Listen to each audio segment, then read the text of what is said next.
Hello and welcome to the Everyday Hair Colorist podcast, episode 1. With myself, Jack Howard, and I'm being interviewed today by Sally Learmouth. Hey, Sally. Hi, Jack. Welcome.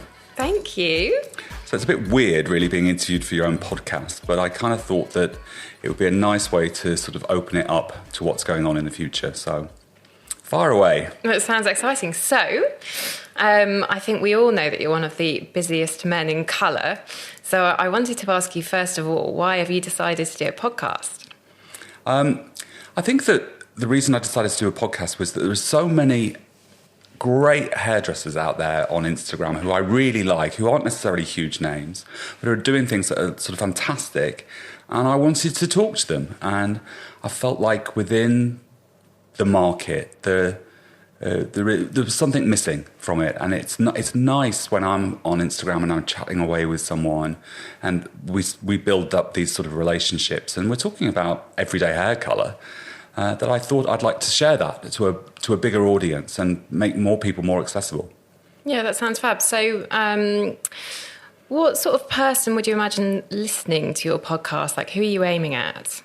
Well, I'm aiming at the everyday hair colorist and hairdresser. So I'm thinking people working on the high street, the main street, as the Americans call it, and, you know, in a village, wherever they are, it should be accessible like Instagram is. And I reckon that people might be listening if they're working out or if they've got a spare sort of 40, 50 minutes and they want to listen, hear some of the people I've been interviewing. It's a great list of people so far. It's not massive, but it's a nice.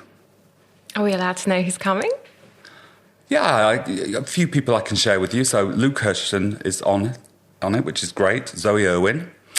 There's a wonderful woman up north in Manchester called Nancy Stripe. Siobhan Jones has been on as well, and she's just set up her own business, which is quite fascinating. And then Camouflage and Balayage, her name's Amy out of Massachusetts, I'm hair worship when I see her work. So it's cool. It's fun. So it's a really diverse mix, actually. And one of the things that makes me think of is you've been talking about fanning, #fanning on Yes. Instagram.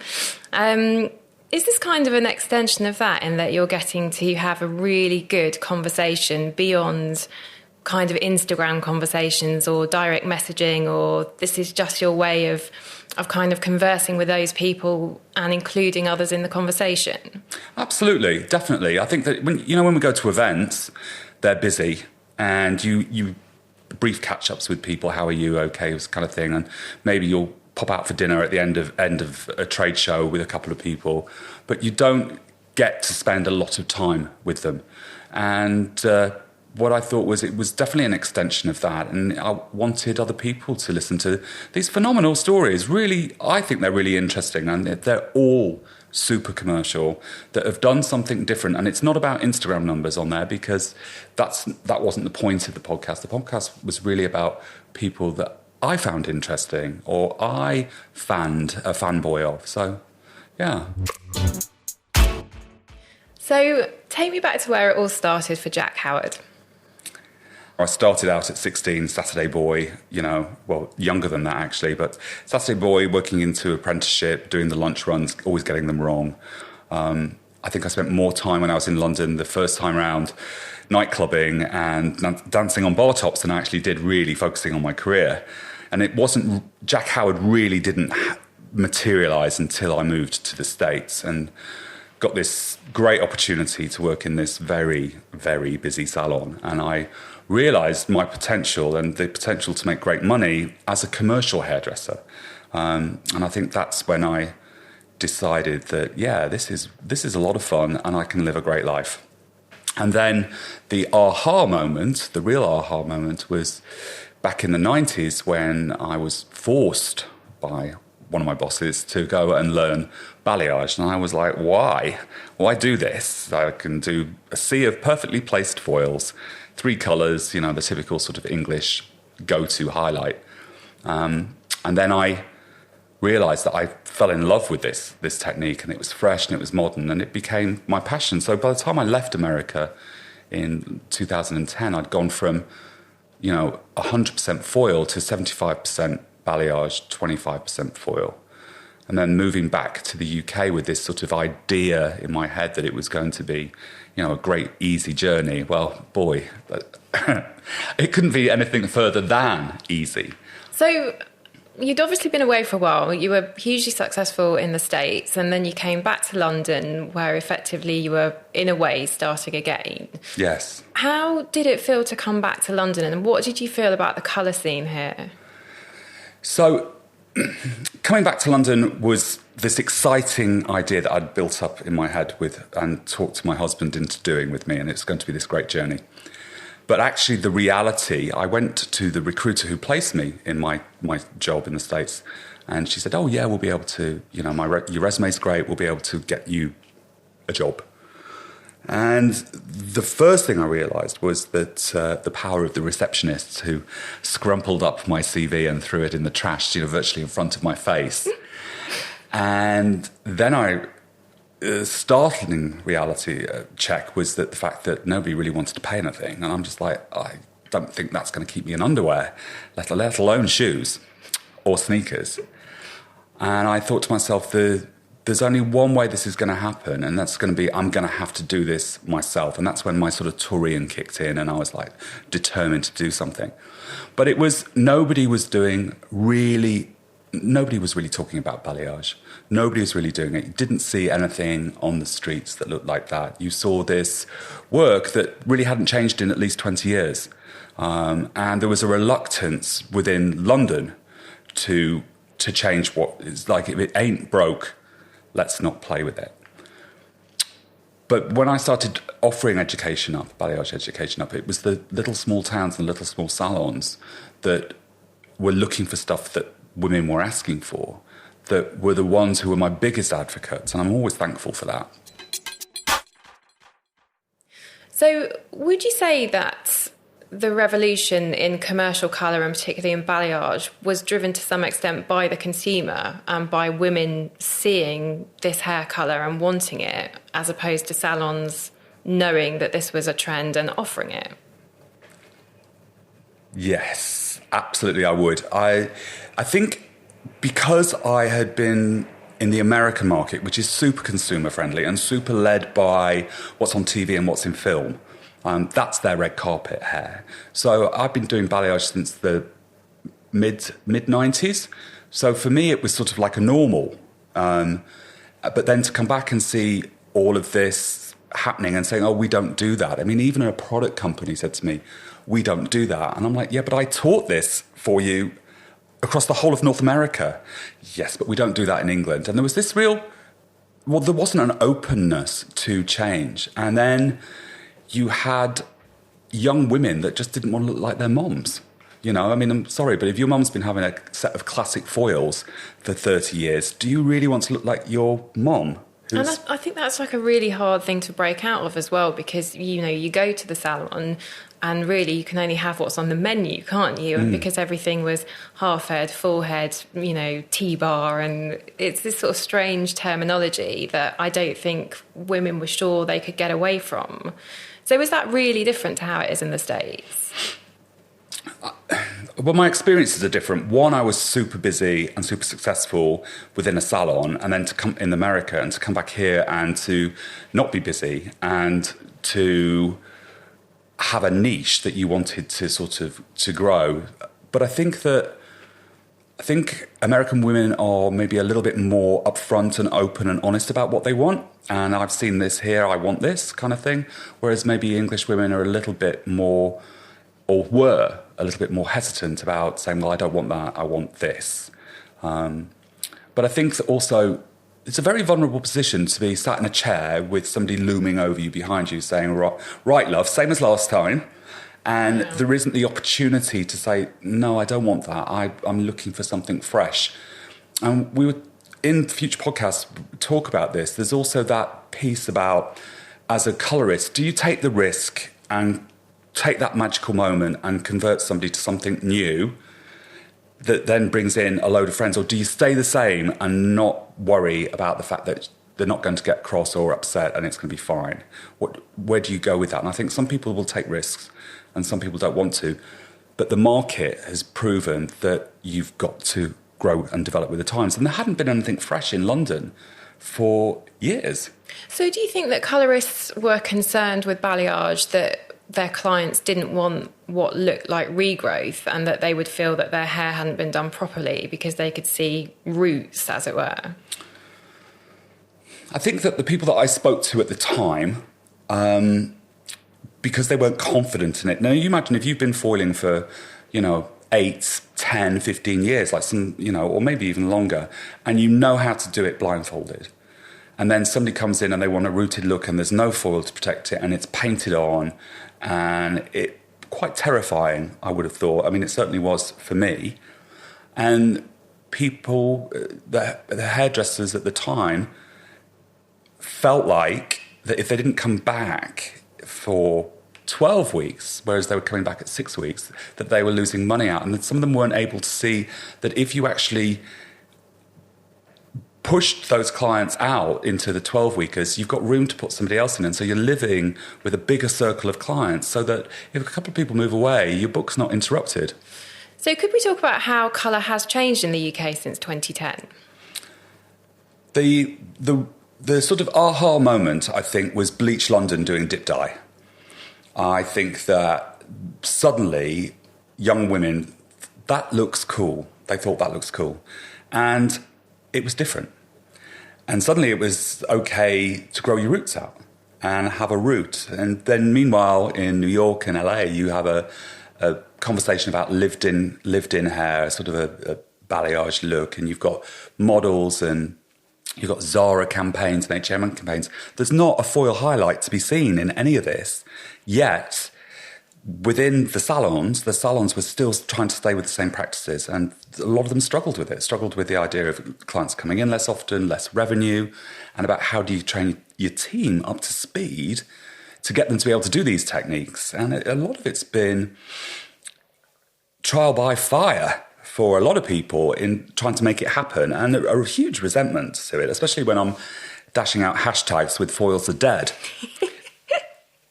So do you think to some extent, though, maybe salons were doing what was more convenient for them as opposed to what's more convenient for the client?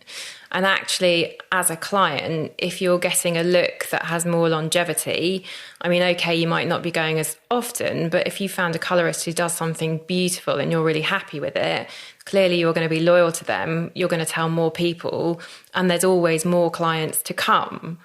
So do you think salons have had to come round to the idea that by offering something that's more convenient to the client, they will get more clients? I think there was the resistance really to change and timings and all of those things. I think, salons the majority of people want to be current and be fresh and be modern. I believe the struggle was probably more about how to get those looks and to get them right, because we are a industry of pleasers. I mean, that's what we do. But I do believe that if you're offering what people are wanting, or if you can stay ahead of the game slightly, you're going to have the added advantage of it. But there is place for all types of techniques in a salon. I mean, I've talked with people who only do freehand, or people that only do foil techniques, people that do everything. And I think there's a place for all of it. It's about making sure that you can do it well and that you're doing what people want, not what you want. So where do foils sit now? Foils are interesting because I think that there's been some funny conversations about foils at this table. I think foils have their place. There's no doubt for it. But just a sea of perfectly placed traditional, I don't think really it's like cap highlights. I think that you seeing people weaving, chatouching, all sorts of different techniques all put into one, I think that is interesting, and that's where foil has its place. But if you want to cause a little bit of controversy, of course, a hashtag with foils are dead is definitely going to work for you, and you're going to get noticed for it, aren't you? I mean, we love a bit of controversy. Absolutely. So another thing that I think is really interesting since you came back to the UK is that we have run a full plethora of hair colour from, at one point it was all little rainbow pony type colours. But do you think we've really seen quite a strong move away from that now? I think what we've seen in the last few years is really, it's the decade of the colorist. The idea to me that in the States, you recognize the fact that colorists made the most money. And in the UK, it seemed like the colorists were all pushed to the back of the salon and it was all the cutters at the front. And it was always a cutting conversation. That's totally changed. Everyone knows that the colorists rule, so to speak. And I also think that social media has opened the world up to people seeing lots of different things. So there is a place for everything. I think that, My Little Pony hair, all of that stuff is fun. It's visually really appealing to look at. I get drawn into the gram when I see that stuff. Is it something that the majority of people want? Then the answer is no, because if it was, we'd see it everywhere. Is it a certain part of the market that people want? Absolutely. And I think hairdressers and hair colorists want to know how to be able to do those things as well. Is it commercial? Yeah, I think it really is. I think that you can go in with rainbow hair and you can do basically whatever you want. Are you ever tempted to do that? On myself? No, on clients. No, I don't like it. Well, not even on clients, but on models. Like, do you feel that there's an element of playing with colour there that you're kind of tempted by, or does it just not appeal visually to you to do? Like you say, you like to look at it. I do like to look at it because I like to look and think, oh, that looks really pretty together, and it can look harsh or it can look soft, but do I want to be doing that kind of work? No, personally, no. I know exactly, and I think that's one of the reasons I've been quite successful, is I know exactly what I want to do. I know what works for me. I know what I'm good at, and I know what the market wants. So no, the answer is no, it's not really me. And do you think as an industry then there's more respect now for commercial colorists, that people are seeing commercial colour as really viable talent, as opposed to being able to create something that's many different hues and very bright? Yeah, trade show hair versus salon hair, that kind of thing. Absolutely. I wouldn't have thought there would have been a time when the Hairdressing Awards are offering commercial looks categories, which I think is amazing because it opens the platform up more. But if you look towards something like Mary behind the chair, who just sort of said, this work, it's commercial, it's salon friendly, it's fantastic, and showcased it off. I mean, it's the number one award show now that people are chasing after. So yeah, I think that there's much more recognition and respect. And I think the Gram has done that, and I think Behind the Chair's done that. So do you think Instagram and social media generally has really helped with connecting technique with clients? Technique with clients, yes. Well, first of all, you've got your hashtags, haven't you, that everyone can search out. I think that now clients are much more informed, as we all are. We've all got an opinion on everything. Clients are able to look at people, bring those images in. Other hairdressers are able to look at and speak to hairdressers that they wouldn't have ever got to meet in life, which I think is fantastic, and be able to talk about stuff. You've got people who are successful in the salon who are willingly and happily providing details of how they've approached it, what they've done. Some are doing what they've glazed in different sections. Some are doing price transparency. There are lots of different things out there, and it's certainly social media that's leveled the playing field. I think one of the things I love about the hairdressing industry is that there is so much sharing in terms of knowledge, and everybody's really generous with their knowledge. Is that something that you're finding when you're chatting to people? Yes, I think hairdressers first of all, we have apprentices, we have assistants who we train, so we do give up our time, and I think everyone I've spoken to has wanted to up the game in the industry.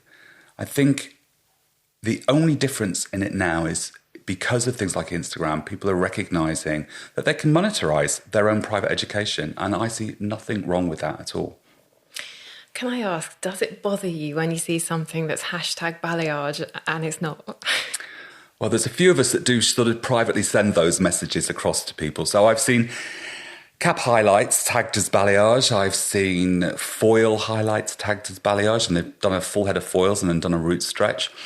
It's not to say that it's bad. It's just to say it's not balayage. But I think that's where the message has been lost to the consumer, that they'd come in and say, I want balayage. And it's like, actually, maybe you'd be better off with this. But they're insistent that it's balayage. And so you sort of have to break that down a little bit for people. I mean, how much would you say balayage has changed in terms of, like, I know you have the 4 gestures. So a few years ago, would you have split it into 4 gestures? Have they always been there? They've always been there. This is a great one. They've always been there because that's what I learned. I learned it as a 1 point, a 2 point, and a 3 point. Those gestures have always been there. But when we used to teach it in the States, we just taught it as balayage. And when I was looking last year really at it, and it was like, well, how do I change this conversation slightly about it? What I realised was I'd been doing an event in Lisbon, and I'd broken the categories down into, instead of 1 point, 2 point, I'd called them other things. And my sort of hair hero, Nancy Braun, was there, and she'd taught me balayage, and she said to me, I love what you've done with that. And it was just really about taking it to the next level. And so often I think we do things and we know things and we don't talk about them because we just take them for granted. And I think what breaking it down into 4 gestures has done is made it easier for people to go, okay, and a little bit easier for them to understand. I think it really helped the consumer understand as well, because I know that we said together, we felt that the press coverage of balayage had become a bit stale in a way. It was like it was all stuck in the initial message, which is that it's freehand painting, but there was no acknowledgement that there was kind of more to it than that. And I think 4 gestures really helped to crystallise it for press, that it's not just this one look. Would you talk a bit about how you would see balayage as a technique as opposed to a trend? Well, I think that if we can break that down a number of times, really, because first of all, if you remember when I met you and we started working together, which was about 2011, I think. Yeah. And already beauty editors were saying, we've written about that. That's a trend. And I'm like, it's not a trend, it's a technique. And they were like, it's an old story. And they'd sort of seen it as sort of, a panel of blue, and it had moved on to the next season. And I think what we have done with it in the UK is a much stronger message about it's a technique. You can create any look you want with it, but it's about how you work it. So currently, at the moment, it's sort of that lived-in feel, which is just really starting to become a bit boring to me. So it's becoming boring to me. It's probably becoming boring to clients and things as well. So it's a case of just changing the gesture and going closer to the root or going to the root. So there's so much you can do with it, and it's not just about slapping it on. And I think that because of SEO search and all of that, for all the digital, they kept the same message and just changed a few names in there all the time. And I thought to myself, no, I want to have a real conversation about this. Yeah, I thought that was fair. I'd really love to know as well, what are the biggest preconceptions or the biggest issues that colourists have when they first start to do balayage? Oh gosh, I mean, I think the things people talk about really are the fear that they have. I mean, I always have honest conversations with people in the classrooms, and they always talk about the fear. And then it's the harsh lines when it's supposed to be a seamless line, and they're really easy to fix. If you spend some time with people, you can really help them get going. But at the end of the day, I think that a lightener is maybe only going to give you up to 7 or up to 9 levels of lift. So if somebody's coming in and they are a level 2, you're going to have lots of warmth in there. You're going to be fighting that. It's open air. Maybe it's going to be a bit warmer. I think that one of the first things I say in my classes is that the rules of colour haven't changed because you're doing balayage. The rules of colour are exactly the same. So the things that would happen in a foil are going to happen on a balayage section. So can you learn it in a day? I think that if you're with me, I'm going to say that, what you can learn is you can learn the gestures, and I will give you, I will work on you that day. But if you go back to your town or your home, wherever, and you put that doll head away and you don't look at it and you just go into the salon and think, I'll wing it, then I think that you probably won't learn it all in a day. But if you go back into the salon and you start doing models and you start working on what you did with me on that day, then that day is really beneficial. And so, yes. So how much practice do you think it takes to get really good at balayage? Gosh, I think that, you want to be getting into, you probably want to be getting into the sort of doing it on 70, 80 people, probably different hair types and textures going on. I think my first year was a struggle with it. We were talking again in a future podcast about somebody else who's phenomenal, who struggled so much to begin with. But I think it is practice, and you've just got to do it.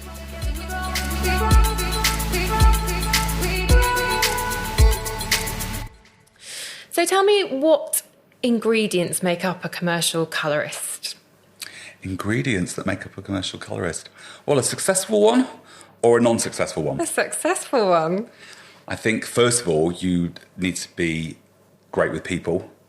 But you need to be able to, this day and age, you really need to be able to manage expectation. And so for me, the thing I focus on a lot with people is that consult, that moment, that time when somebody comes to you and says that they are looking for a change, looking to see you, whatever. I think that the consult is probably the make or break moment of success. And that I don't think people are afraid to say no in that, but they're also afraid to let people talk. So for me, first off, I really like to hear what a woman has to say, what she likes about her hair, what she doesn't like about her hair. And I'm not offended if she doesn't want to low light in that piece of the conversation, because of course I call a low light negative space now, so she doesn't even know what that is. It allows her to just freely talk about her hopes and her dreams, and then there's time for me in that to, do all the technical stuff, the allergy alert test, all of, the stretch test, porosity, all of that. But there's also time for me to talk about where we can go in one commercial booking, because myself and most commercial hair colorists aren't doing one client a day in a little booth or something. We're doing, 10 or 15 or 20 or 28 if you're in America or something. So it's an opportunity to say, well, we can get you from A to F in one sitting, and that's this price. And then we can get you from F to Z maybe on your next sitting, or it could be 2 more sittings before we get you to your nirvana. Because if you think about it, the hair that comes into you the first time has got loads of other people's work on it. And so there's all these other mitigating factors that are going on. And so by the time you actually want to get to where you go, you've probably got to have been doing them, I think Zoe said this, about 2 or 3 or 4 times before the hair colour becomes really your hair colour. Yeah. And so it's guidelines, isn't it? It's like, if you've got box dye blonde, box dye dark hair, you're not going to get to a lovely soft blonde in one go. That's the reality of it. But the expectation of a lot of people is that's easily done because of things like social media. And so I think you just have to really be honest and truthful. And that's the first piece to success. So in terms of consultations, we know they're really important, but can you actually charge for them? Well, it's contentious, isn't it? And to talk about it, we're the only industry in the world, I think, that we are offering these services free and not charging people for our time. So my story is, and I've been a big advocate of charging making people pay deposits, because I got really hacked off at, people not turning up for a 15-minute consult. And, you get 3 of those in a day. It could have been a big bill for a full head of balayage with me. Or I could be sat at home on my sofa not being paid. But, I'm self-employed. And so for people not turning up, it was just driving me mad. And then if they're not turning up for an appointment, for an actual booking, that drove me even crazier.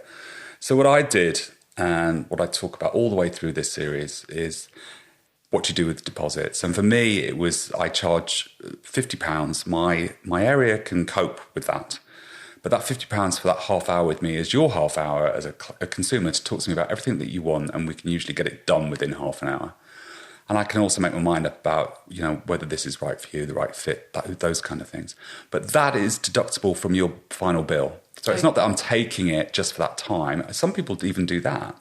I don't. I just sort of say, well, I'll deduct that. Because I've found that even if you charge 1 pence for something, people will turn up for that 1 penny because it's theirs. But if it's free, there's too much of an opportunity to say, I'm hungover, I want to go out with my boyfriend or my girlfriend. They don't value it. There's no value to it. No value at all. And then at the consult, as I take the lady to the reception desk, and I've done the the allergy alert test and everything, it's like, would you like to book? There is a booking fee of it's £100. So for me, that's £150. It's taken off their final bill when they come in. Everyone turns up. But I do say to people, if you don't cancel within 24 hours, you will lose that 150. For me, the next step is really about charging a fee for every single booking. Yeah. Because, you know, on Saturday, somebody didn't turn up, somebody cancelled, and they were regular people. And it's like, oh, sorry.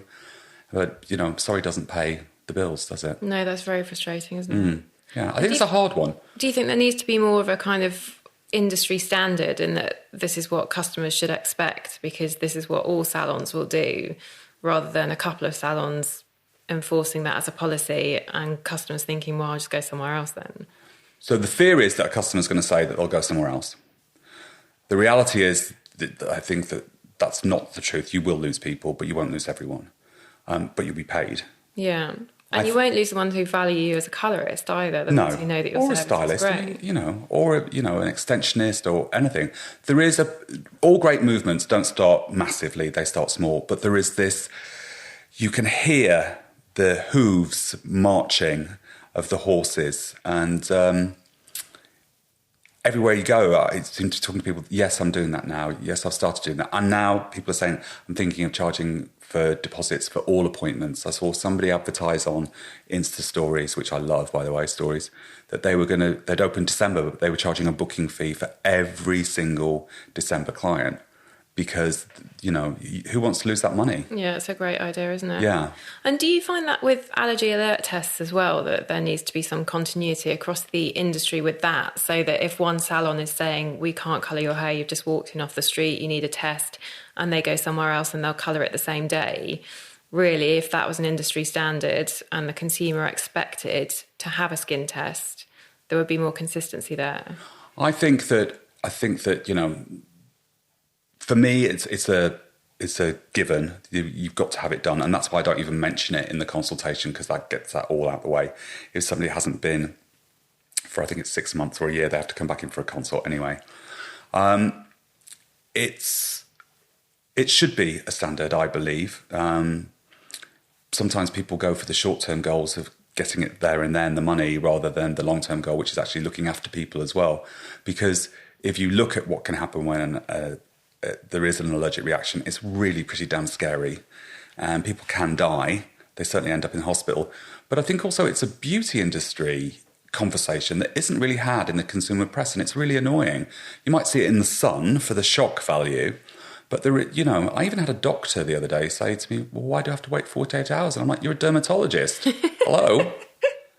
So, you know, I think there needs to be more awareness. But I find one of the ways of making it easier is to not mention it, that the client has to come in for an allergy alert test. In fact, the reception team aren't even allowed to say allergy alert test. They just say consultation. Oh, okay. And then it's done.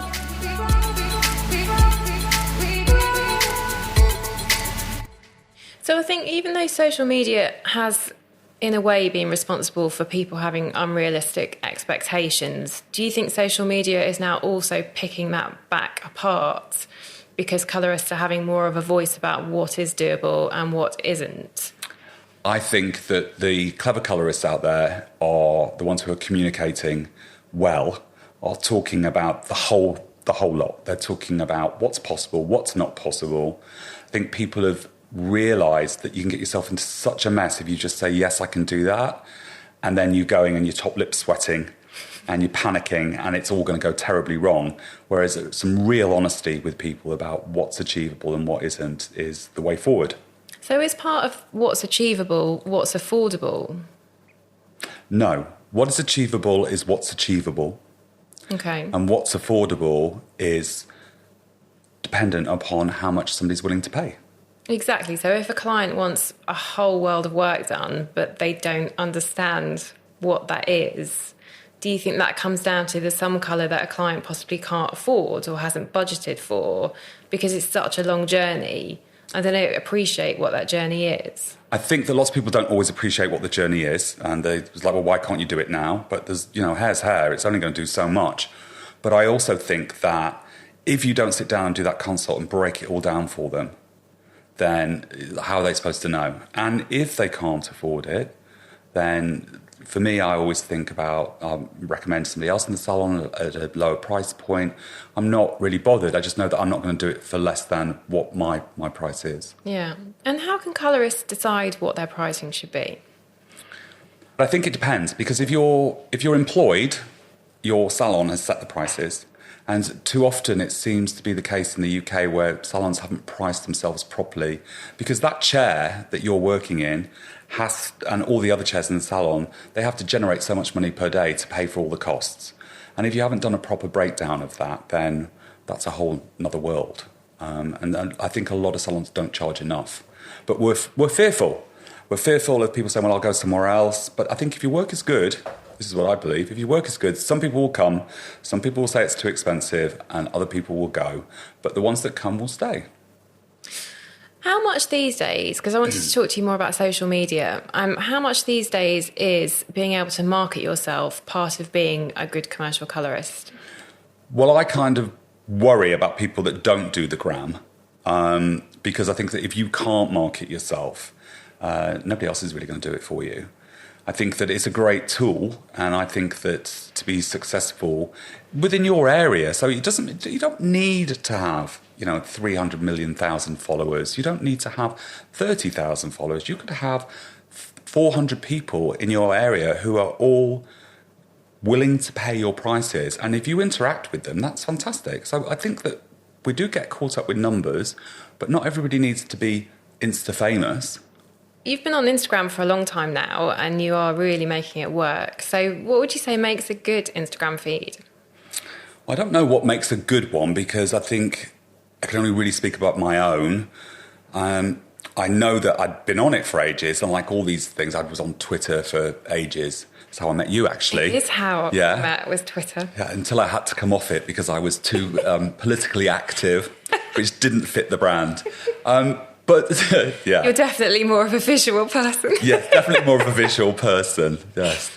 I think that Instagram, for me, I think it has to really be honest. And I think that when I looked at mine, I don't know, what was it, a year and a half ago, 2 years ago, I looked at it, it was all over the place. I mean, actually, it was really quite shoddy.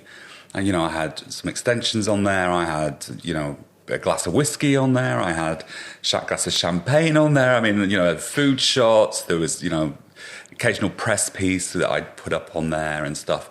And of course, you can do all that in stories now. So when I looked at it, and then I looked at other people's accounts and thought, this doesn't really speak of me.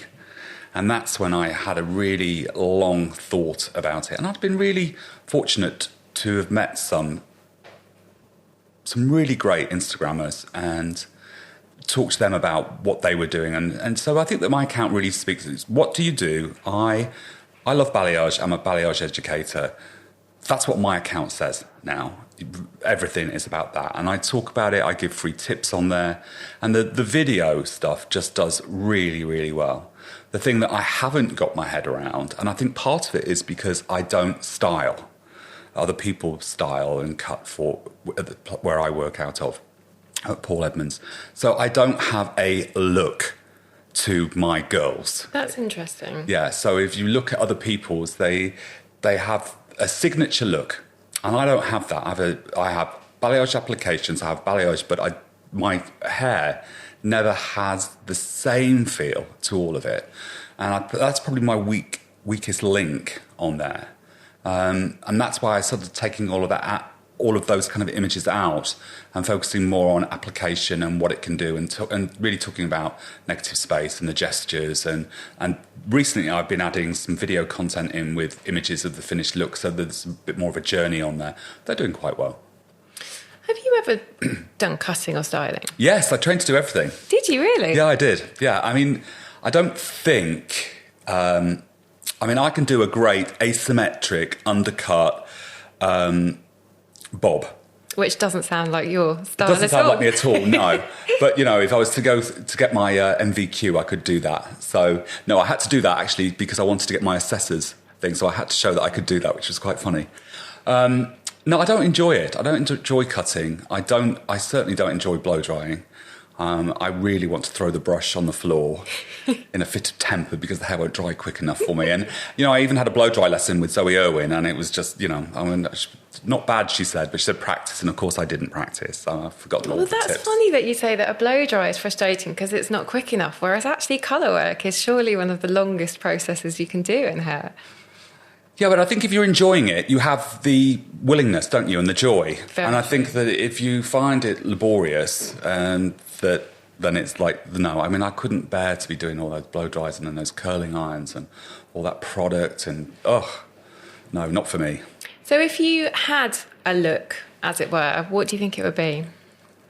What do you love in terms of styling? Of styling, I don't like overstyled. I like quite airy and fresh. And that's probably why I love Zoe's work. I like a little bit of polish to it, but I like hair that looks barely done. In fact, I was just looking at some stuff. I'm doing this mood board, and I was looking at Mary Phillips from the Mama and the Poppers back in the 60s, and she just had... I mean, the reason I was looking at that was because this image had taken me back to the 60s, 1967 actually. And she had this hair, and I was like, oh, I love that. That's so simple. And it wasn't sort of beehives or anything. It's quite LA. It's quite late 60s. It's just sort of undone and just pretty. Nice. So are you still learning anything? Yes, I'm totally still learning. I'm learning Instagram, for sure. I think we all are. I'm always looking at my application and seeing how I can change it, and sometimes I get frustrated by it. I've taken myself on some courses, which has been really fun to be the other side of the classroom and see what's going on. I spend way too long zooming in on the feed of other people to see how they've done that. And I am definitely looking at some foiling stuff at the moment and playing around with that, which has been really interesting to me. What excites you now then about hair colour? What excites me, besides the paycheck? What excites me? I think one of the nicest thing is that I still have a joy for what I do, which, considering it's been 37 years this year, I've been on the floor full time. That makes me very old, doesn't it? 37 years. I've got assistants whose mothers aren't that old. The joy. I love it still. And I think I've always said that there's nothing nicer than a person looking in the mirror and saying, oh, I love it, and smiling. Yes, and I love teaching still. My career is no longer just based in the salon, so I get to travel. I do things like podcasts because I wanted to. I mean, I'm very fortunate, and so there's lots of joy in it. I always think about the education side for you being as big, actually, as the clientele. I don't know if that is how it works out, but I do think of you as an educator and someone who just loves talking to other hairdressers about colour. Well, I do love talking to other hairdressers about colour, and I don't mind talking about styling either. I just don't want to do it. I think there's sort of... it's maybe 50-50. I think to be an authentic educator in this day and age, you definitely need to be working behind the chair and not just, occasionally. I mean, I feel like for me, if I'm gonna go out and say in the salon, I need to be in it and to feel it. And I think that's the bit that pushes me. So they both have their value, but I don't want to be on the salon floor 7 days a week or 6 days a week doing, 12, 14 clients a day. I'd rather do 4 days and do, sort of eight clients a day. That's the max for me. I go home and I'm exhausted. I'm always exhausted. I don't know why. We all are. Yeah. I think it's the reality of modern life. It is, yeah. Always switched on. Yes. I mean, that's part of it, isn't it? Yeah, very much. Do you ever feel that you're maybe too involved with Instagram, or do you ever want to pull back from it, or do you just feel like it's a genuine source of joy and you always enjoy it? It's definitely not a source of joy all the time. Is it work now? Is Instagram work? Instagram's definitely work. And there are moments when I really enjoy it, but I try not to look at a post straight away after I've posted it. I don't want to see how well it's done, but there is this natural feeling to grab the phone and start staring at it. And I don't want to judge myself on the numbers that come up because algorithms change all the time. Sometimes it's good, sometimes it's not. But I enjoy looking at what others are doing on there. And it's not as in, I want to do that, or that's not good, or, anything about comparing myself in it. It's just seeing people do really interesting things and be successful on it. But it's definitely a job. Definitely.